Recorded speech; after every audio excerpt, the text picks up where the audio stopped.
ইমারতটা বিল্ডিংটা উঠেছে 1899 সালে। 1890 সালে। তারপরে এই বাড়িতে ৩ পুরুষ চলে গেছে। 1899 সনে এই ইমারত তৈরি হওয়ার আগে। আসসালামু আলাইকুম। দীর্ঘ অনেকদিন পরে এসপিআই রাইটার্সের আরও একটি ভ্রমণে সবাইকে জানাই আন্তরিক শুভেচ্ছা ও অভিনন্দন। আজকের ভ্রমণে আপনাদের নিয়ে যাব রতিকান্ত ঘটক চৌধুরীর বাড়ি, যিনি ছিলেন বাংলাদেশি কবি, সাহিত্যিক, রবীন্দ্র গবেষক ও সমাজকর্মী, যিনি বিভিন্ন পত্রপত্রিকায় অসংখ্য কবিতা, ছোট গল্প, প্রবন্ধ, নাটক ইত্যাদি রচনা করেছেন। তার রচিত ও প্রকাশিত গ্রন্থ 6টি, যেমন পূর্বাপর, রবীন্দ্র তরুমূলে, ঝরাপাতা তার বিখ্যাত গ্রন্থ। রতিকান্ত ঘটক চৌধুরীর জন্ম 1921 খ্রিস্টাব্দে 16ই ডিসেম্বর শরীয়তপুর জেলার পালং থানার দক্ষিণ বালুচর গ্রামে। পিতা ছিলেন জমিদার সূর্যকান্ত ঘটক চৌধুরী এবং মাতা ছিলেন রত্নবালা দেবী। তার পিতামহ রাজকান্ত ঘটক চৌধুরী পূর্ব নড়িয়ার রাজনগরে বসবাস করতেন। ছাত্রাবস্থায় তিনি ব্রিটিশ বিরোধী আন্দোলনে সক্রিয়ভাবে যুক্ত হন। রতিকান্ত ঘটক চৌধুরী 1945 খ্রিস্টাব্দে শিক্ষকতা দিয়ে তার কর্মজীবন শুরু করেন।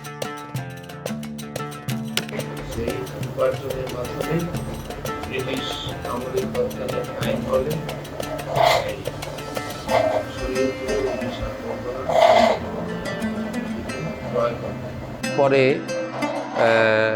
এই বাড়িতে 3 পুরুষ চলে গেছে। রজনীকান্ত ঘটক চৌধুরী স্বল্পায়ুর ছিলেন, মাত্র 45 বছরও তিনি বাঁচেননি। আর তার পুত্র সূর্যকান্ত ঘটক চৌধুরী, তিনি আবার বিষয় বৈষয়িকতা সম্পর্কে ছিলেন উদাসীন, বাউলের মতো, কিন্তু সাহিত্য, সংস্কৃতি, সমাজসেবা সেখানে ছিলেন তিনি একদম বিপ্লবী ধারার। এবং তিনি ছিলেন রজনী ঘটক চৌধুরীর অর্থ যশ, সেই যে বাড়ির অবস্থান সেটার বিপরীত। এবং পরবর্তীতে তিনি ব্রিটিশ বিরোধী আন্দোলন যখন শুরু হলো 1939 থেকে 47 পর্যন্ত, তখন এই সারা উপমহাদেশব্যাপী হাজার হাজার অজস্র ব্রিটিশ বিরোধী বিপ্লবী ছিলেন না। এই যুগে এত নিঃস্বার্থ সেই সব বিপ্লবীদের কথা চিন্তা করলে তো গর্বে চোখে জল চলে আসার কথা এখনকার সময়ের এই নেতৃত্বের দুরবস্থা দেখে।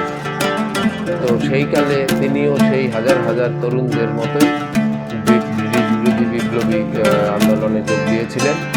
এবং পরবর্তীতে 1917 সনে সোভিয়েত ইউনিয়নের রাশিয়ায় যখন কমরেড লেনিনের নেতৃত্বে সমাজতান্ত্রিক বিপ্লব হলো, তারপরে সারা বিশ্বব্যাপী বিভিন্ন জায়গায় জায়গায় ওই ব্রিটিশ বিপ্লবীর ধারার পরবর্তীতে একটা পরিশীলিত আরও আধুনিক সমাজতান্ত্রিক সংগঠনের ধারা বেগবান হয়ে গেছিল এবং দিকে দিকে এই সংগঠনটা বিস্তৃতি লাভ করছিল।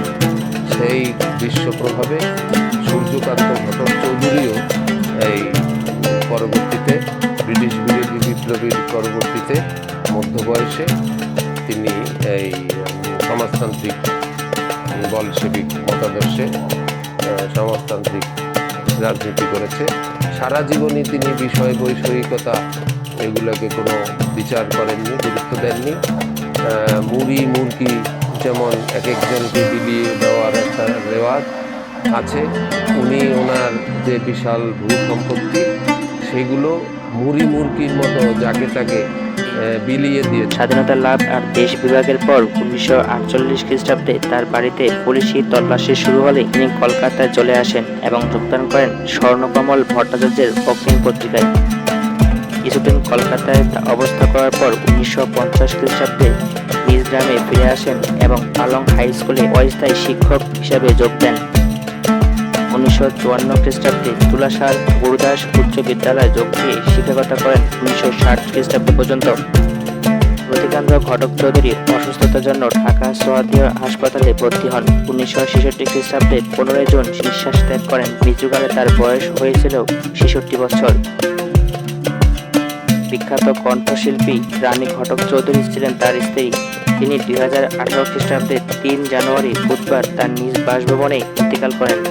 এ ছিল আমাদের শরীয়তপুরের একজন বিখ্যাত মানুষের কথা।